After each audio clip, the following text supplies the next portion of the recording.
Friends, मैं doctor Anil Kumar Jain. आज एक नए टॉपिक के साथ। आज का हमारा टॉपिक है बौद्धकालीन शिक्षा। दोस्तों, मैं इस टॉपिक में आपको बौद्ध धर्म और बौद्ध जो समय था उसके बारे में मैं ज़्यादा नहीं बताऊंगा, लेकिन उस समय की जो शिक्षा है उसके बारे में मैं ज़्यादा बताऊंगा। तो जैसा कि आप जानते हो कि बौद्धकालीन शिक्षा, इसमें कहीं ना कहीं बौद्ध धर्म का प्रभाव तो पड़ेगा ही पड़ेगा। तो इस टॉपिक से पहले आपने पढ़ा था वैदिक कालीन शिक्षा। जो वैदिक कालीन शिक्षा थी वो आश्रमों में दी जाती थी। एक तरह से कह सकते हैं कि वो एक तरह से विकसित प्रणाली नहीं थी। और जो बौद्धकालीन शिक्षा धीरे धीरे समय निकला तो एक तरह से हम कह सकते हैं कि ये एक विकसित शिक्षा प्रणाली थी। क्या थी? एक विकसित शिक्षा प्रणाली थी। किसके प्रचार के लिए? बौद्ध धर्म के प्रचार के लिए। बौद्ध धर्म के प्रचार के लिए ये एक विकसित शिक्षा प्रणाली थी। जैसे कि आर के मुखर्जी, डॉक्टर आर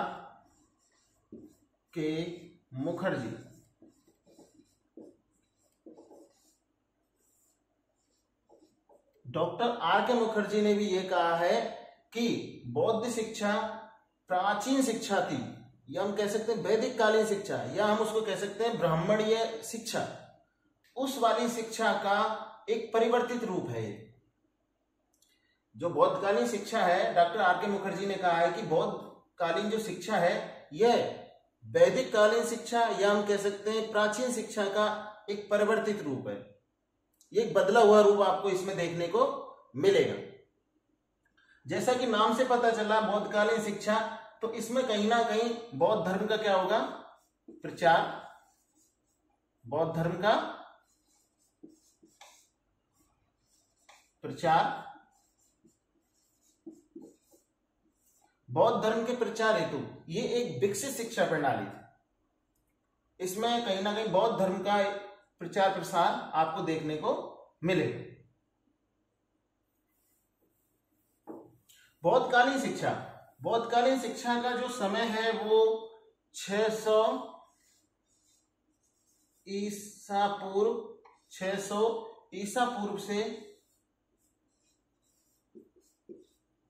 1200 ईस्वी तक का समय है। बौद्धकालीन शिक्षा का समय जो है, आपको पता होगा कि जो बुद्ध है, गौतम बुद्ध,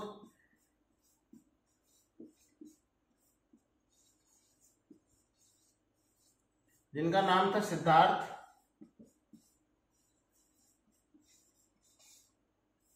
बौद्ध धर्म के प्रवर्तक माने जाते हैं।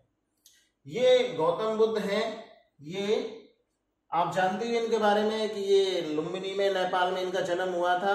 और इनके जो पिता है उनका नाम था शाक्य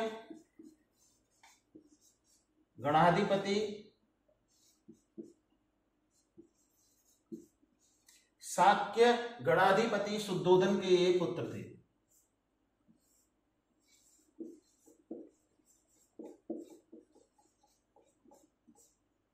इनके पुत्र हैं गौतम बुद्ध। इस शिक्षा का उद्देश्य क्या था? बौद्धकालीन शिक्षा के उद्देश्य क्या थे? आपने देखा था कि वैदिक कालीन जो शिक्षा थी वो सभी वर्णों के लिए नहीं थी। ब्राह्मण, वैश्य, क्षत्रिय के लिए थी, लेकिन कहीं ना कहीं शूद्रों के लिए वो शिक्षा वर्जित थी। और ये जो बौद्धकालीन शिक्षा थी इसके कुछ उद्देश्य थे।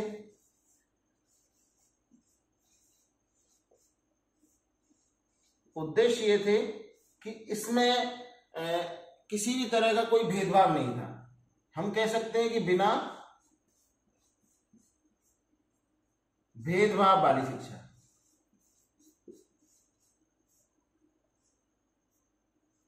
इसमें कोई भेदभाव नहीं था और यह प्रत्येक वर्ग के लिए थी।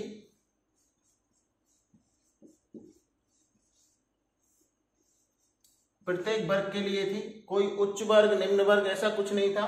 बिना भेदभाव को हम ये कह सकते हैं कि ये वाली शिक्षा महिलाओं के लिए भी थी, पुरुषों के लिए भी थी। इसके बाद इसका उद्देश्य था कि शुद्ध चरित्र निर्माण।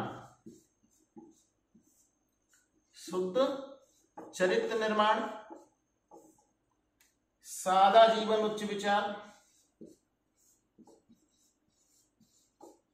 सादा जीवन उच्च विचार, ये भी इसका उद्देश्य था कि सिंपल रहना है और विचार कैसे रहेंगे, उच्च रहेंगे। और जो हमारा धर्म है, बौद्ध धर्म या बौद्ध की जो संस्कृति है, उसका प्रचार प्रसार,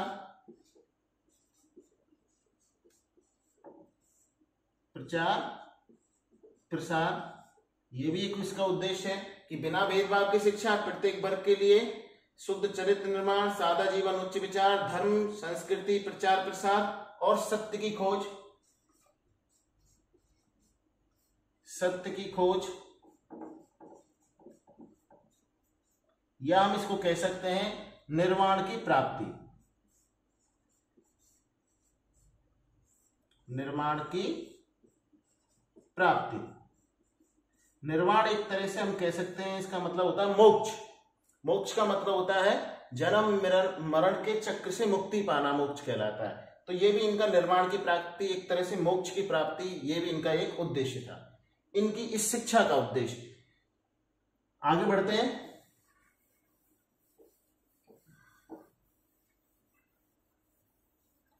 आगे आते हैं कि बौद्धकालीन शिक्षा जो थी, उसकी शिक्षा व्यवस्था क्या थी। शिक्षा व्यवस्था,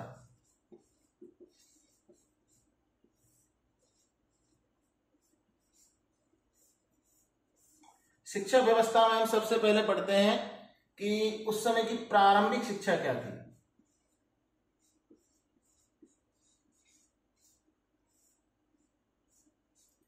उस समय की प्रारंभिक शिक्षा,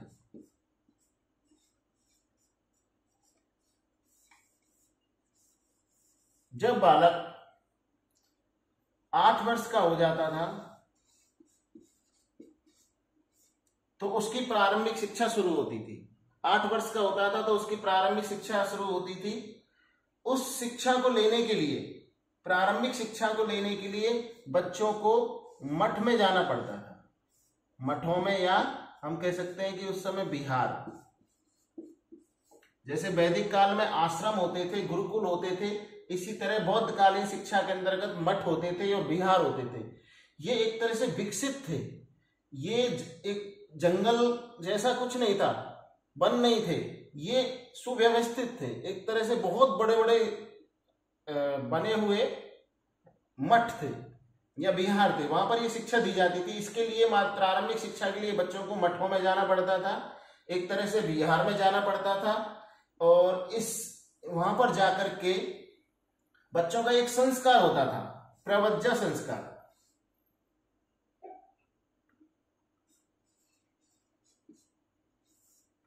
प्रवज्जा, या कहीं पर लिखा रहेगा पवज्जा।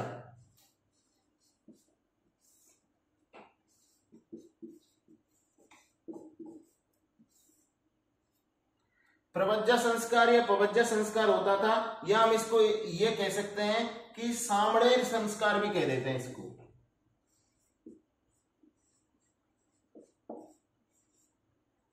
इसको सामणेर संस्कार भी कहा जाता है। इस संस्कार में क्या होता था, जब बच्चा 8 वर्ष का होता था, 8 वर्ष का हो जाता था, तो वो अपने गुरु से प्रार्थना करता था कि मुझे शिक्षा लेनी है, और गुरु जब उसकी प्रार्थना को स्वीकार कर लेता था, स्वीकार हो जाने के बाद उसका एक संस्कार होता था, प्रवज्जा संस्कार। इस संस्कार के दौरान बच्चे के सिर का मुंडन होता था, सिर का मुंडन, बच्चे को नहलाया जाता था, उसे पीले वस्त्र धारण करने होते थे, पीले वस्त्र धारण करने होते थे। पीले वस्त्र को हम चीवर कह देते हैं, चीवर।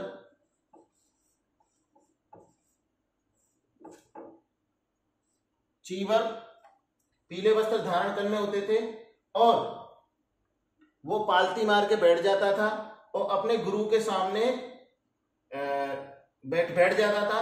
उस समय जब ये पवज्जा संस्कार होता था तो 2 भिक्षुओं का रहना बहुत जरूरी था।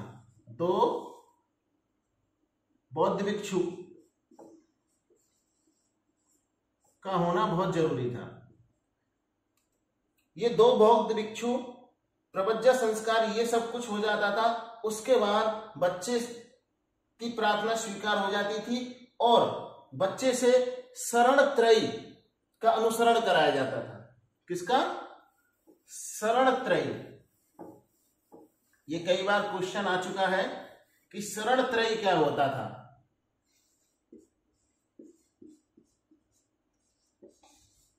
शरण त्रयी का अनुसरण करना पड़ता था।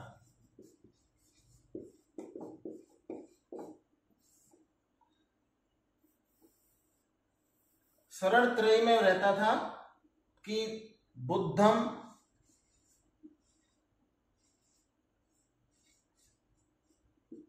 शरणम गच्छामि, बुद्धम शरणम गच्छामि, धम्मम शरणम गच्छामि, बुद्धम शरणम गच्छामि, धम्मम शरणम गच्छामि, संघम शरणम गच्छामि, संघम शरणम गच्छामि। ये 3 वाक्यों का उसे अनुसरण करना पड़ता था। इनको शरण त्रयी कहा जाता है। इसका मतलब है कि मैं बुद्ध की शरण में जा रहा हूं या बुद्ध की शरण में मैं प्रवेश कर रहा हूं। धम्म शरणम गच्छामि का मतलब मैं धर्म की शरण में जा रहा हूं। इधर संगम शरणम गच्छामि का मतलब था कि मैं संघ की शरण ले रहा हूं। इन तीनों का मतलब था बुद्ध की शरण ले रहा हूं, धर्म की शरण ले रहा हूं और संघ की शरण ले रहा हूं। इस तरह से उस बच्चे का प्रवज्जा संस्कार हो जाता था और वहां से उसकी प्रारंभिक शिक्षा शुरू हो जाती थी।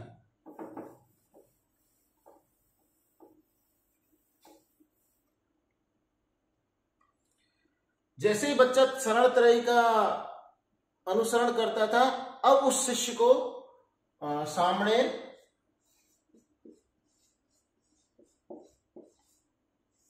उस शिष्य को सामणेर या श्रमण, या हम कह सकते हैं कि उसे सिद्ध विहारक कहा जाता था।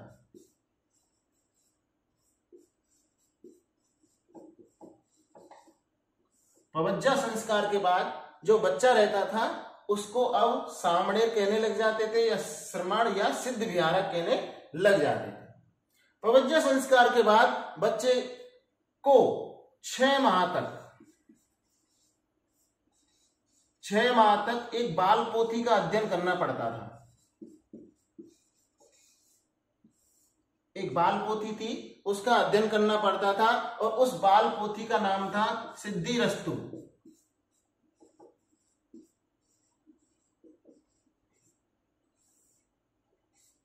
ये एक तरह से वर्णमाला के जो 49 वर्ण होते हैं वो थे और इन्हीं को बच्चे 6 माह तक पढ़ते रहते थे। या इसको एक बाल पोथी थी जिसको सिद्धिरस्तु कहते थे, उसमें ये वर्णमाला के अक्षर थे 49, इनको पढ़ते रहते थे। इसके बाद इस बाल पोथी को पढ़ने के बाद बच्चों को 5 विधाओं का भी ज्ञान कराया जाता था।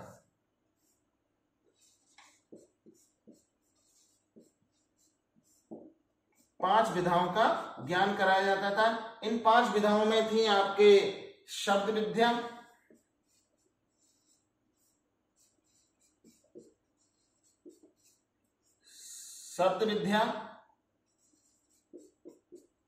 चिकित्सा विद्या,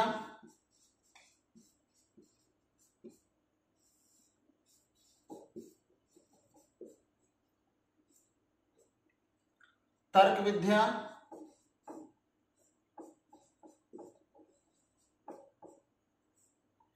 शब्द, चिकित्सा विद्या, तर्क विद्या, आध्यात्म विद्या,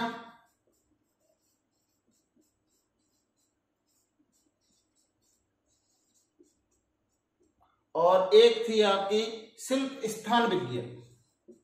शिल्प स्थान विद्या। इन 5 विधाओं का भी ज्ञान कराया जाता था। ये थी बच्चे की प्रारंभिक शिक्षा। अब हम आते हैं बच्चे की उच्च शिक्षा। लेकिन अभी प्रारंभिक शिक्षा के दौरान उन्हें 10 आदेशों का भी पालन करना पड़ता था। कितने आदेश? 10 आदेश। इन 10 आदेशों को हम कह सकते हैं एक तरह से 10 शिक्षा पद्धति। इन 10 आदेशों का भी पालन करना बहुत जरूरी था, जिसमें पहला था, या हम कह सकते हैं पहला था कि किसी जीव की हत्या नहीं करना, जीव की हत्या ना करना। दूसरा है चोरी ना करना।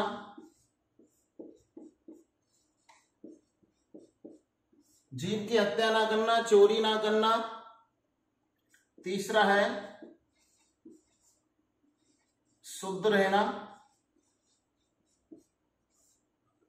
चौथा है शुद्ध रहना। चौथा है समय पर भोजन करना। समय पर भोजन करना। समय पर भोजन करना। पांचवा है असत्य ना बोलना।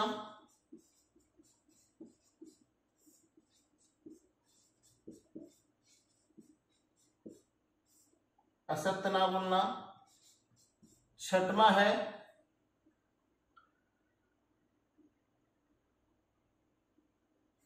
नृत्य संगीत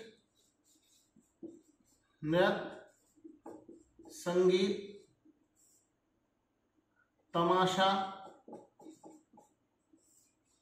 इनसे दूर रहना। सातवां है भूमि पर सोना।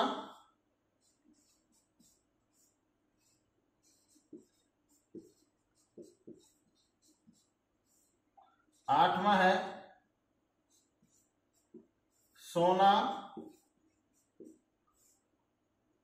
चांदी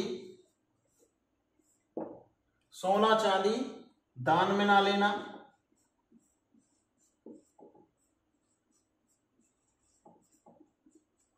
सोना चांदी दान में ना लेना। नवा है श्रृंगार की वस्तुओं का प्रयोग नहीं करना।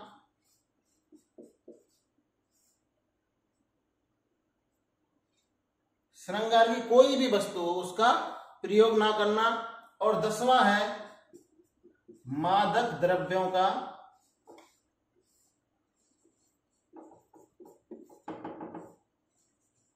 सेवन ना करना।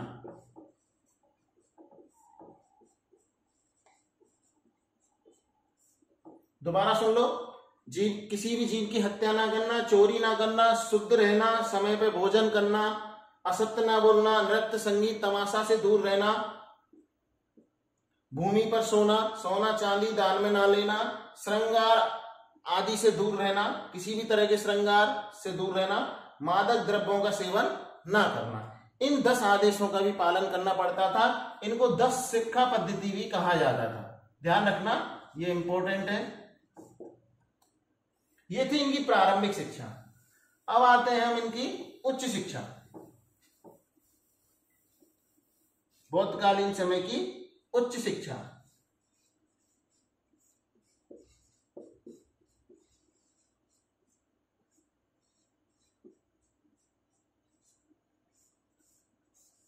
देखिए बच्चों, ये जो बौद्धकालीन शिक्षा थी ये जनसाधारण के लिए भी थी। इसमें किसी के साथ कोई भेदभाव नहीं था, कोई भी ले सकता था। आगे थी इनकी उच्च शिक्षा। उच्च शिक्षा के लिए कुछ कठिन नियम थे।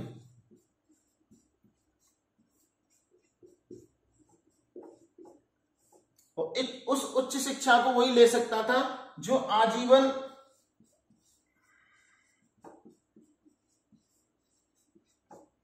भिक्षु बना रह सकता था। आजीवन भिक्षु रहता था, ये गृहस्थ में वापिस नहीं जा सकता था।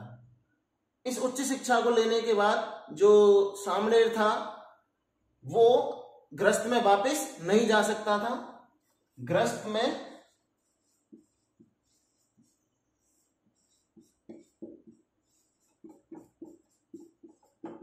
वापिस न जाना। और ये जो उच्च शिक्षा थी ये महिला पुरुष दोनों के लिए थी।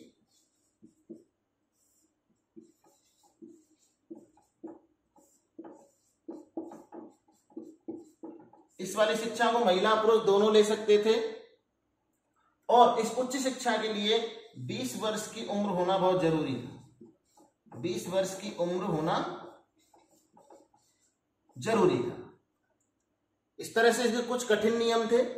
और यह शिक्षा भी, उच्च शिक्षा भी मठों में या हम कह सकते हैं बिहारों में ली जाती थी। इस शिक्षा को जब बच्चा लेता था तो कठिन तो था ही कि आजीवन भिक्षु रहना है, गृहस्थ में वापस ना जाना है, महिला पुरुष दोनों इस शिक्षा को ले सकते थे, 20 वर्ष की उम्र होना बहुत जरूरी था। ये कुछ कठिन नियम थे और मठों और बिहारों में ये शिक्षा ली जाती थी। इस शिक्षा के लिए भी एक संस्कार होता था, उसको बोलते हैं उपसंपदा संस्कार।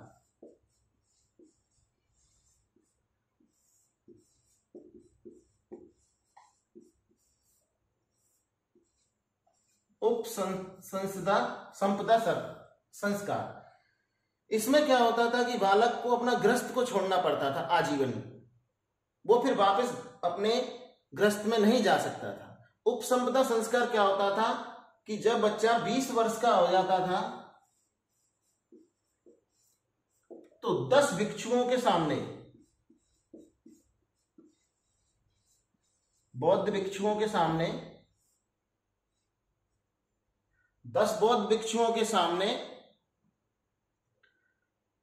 जो बच्चा था अपना एक गुरु चुनता था।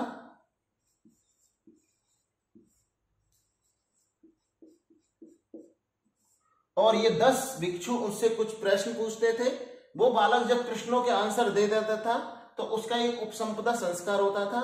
इस उपसंपदा संस्कार के समय बच्चे को 8 नियमों का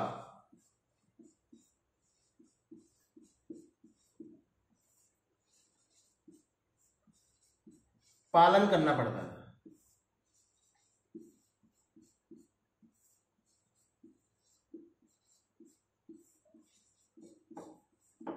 8 नियमों का पालन करना पड़ता था। ये 8 नियम थे: साधारण वस्त्र पहनना,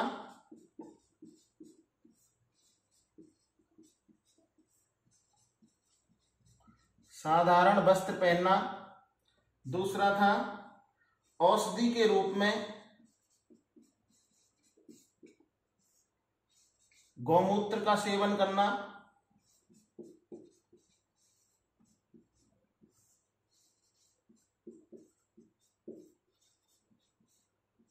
औषधि के रूप में गौमूत्र का सेवन करना। अलौकिक शक्तियों का दावा न करना।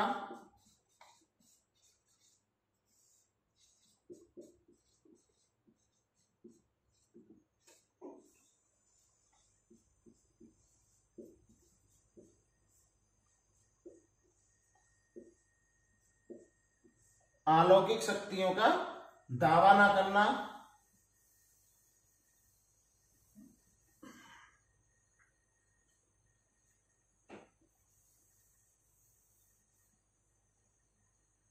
अगला है, 3 हो गए। इसके बाद था कि भिक्षा मांगकर भोजन करना।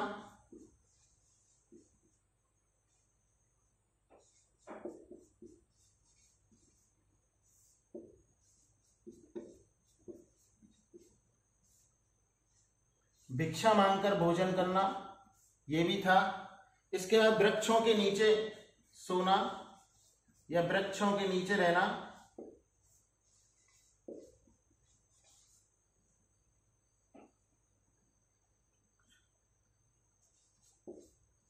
नीचे रहना,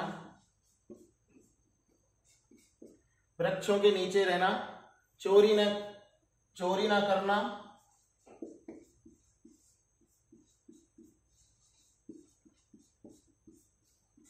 चोरी ना करना, जीव की हत्या ना करना,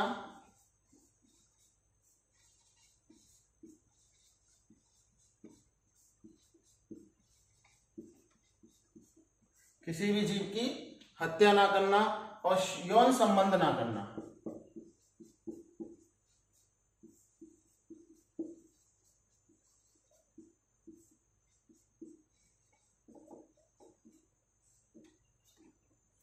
इन 8 नियमों को उसे अपनाना पड़ता था। एक तरह से प्रतिज्ञा लेनी पड़ती थी। बहुत कठिन था कि मैं भिक्षा मांग करके खाऊंगा, वृक्षों के नीचे रहूंगा, चोरी नहीं करूंगा, जीव की हत्या नहीं करूंगा, यौन संबंध नहीं रखूंगा, साधारण वस्त्र पहनूंगा, औषधि के रूप में गौमूत्र का सेवन करूंगा, अपनी जो अलौकिक शक्तियां हैं उसका मैं दावा नहीं करूंगा। इन 8 नियमों को भी उन्हें अपनाना पड़ता था जो काफी कठिन थे। वही जो इन नियमों को मान सकता था उसी का उपसंपदा संस्कार होता था। और हाँ, बालक या शिष्य उसके बाद भिक्षु कहलाता था और वह वापस गृहस्थ में नहीं आ सकता था। और उस समय की जो शिक्षा थी वो पाली भाषा में दी जाती थी, पाली या जनभाषा, पाली या जनभाषा में दी जाती थी। उस समय की जो शिक्षा प्रणाली थी वो मौखिक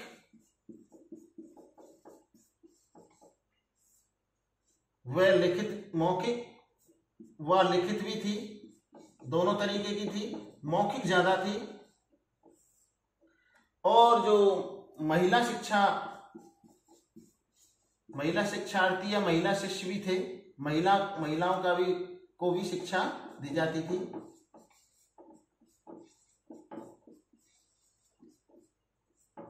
ये हुए उस समय की शिक्षा के दोनों, प्रारंभिक शिक्षा और उच्च शिक्षा। आगे हम अगले टॉपिक में, अगले पार्ट में, इसी के पार्ट में हम और आगे जानेंगे बौद्धकालीन शिक्षा के बारे में। तब तक के लिए दोस्तों नमस्कार।